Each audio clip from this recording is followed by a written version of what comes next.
ឈងចិត្តគួចបងបានត្រឹមតែថ្នមក្នុងក្តីស្រ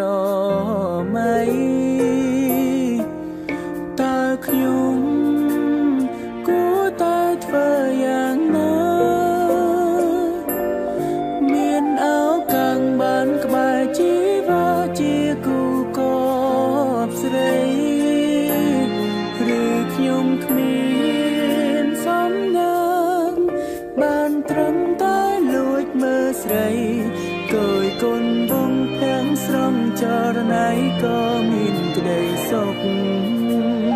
គេជាទេពយុរាចំណែកឲ្យខ្ញុំត្រឹមជាកូនចាប់ហេតុអ្វីខ្ញុំដាច់ដាបតោងទានមានលួចស្រឡាញ់គេ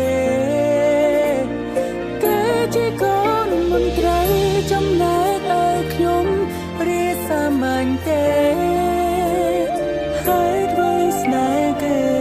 ត្រឹមសត្វជន្លេនដែលលួចស្នេហ៍ច័ន្ទ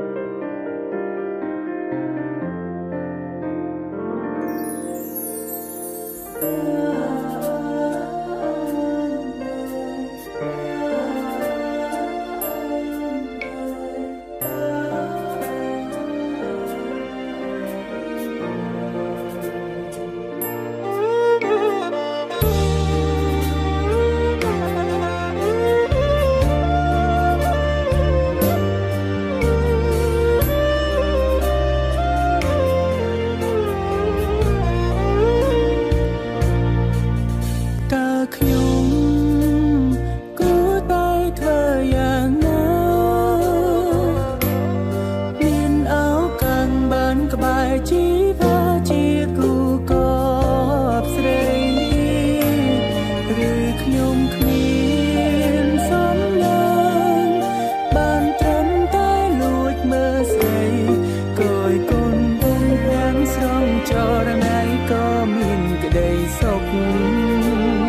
គេជាទេពយុរាចំណែកឲ្យខ្ញុំត្រឹមជាកូនចាប់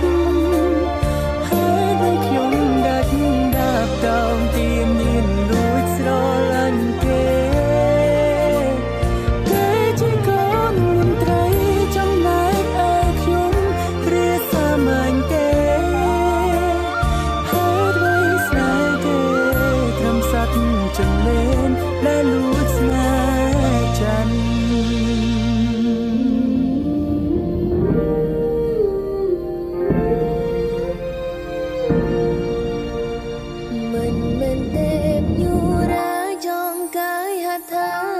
ដូចរូបប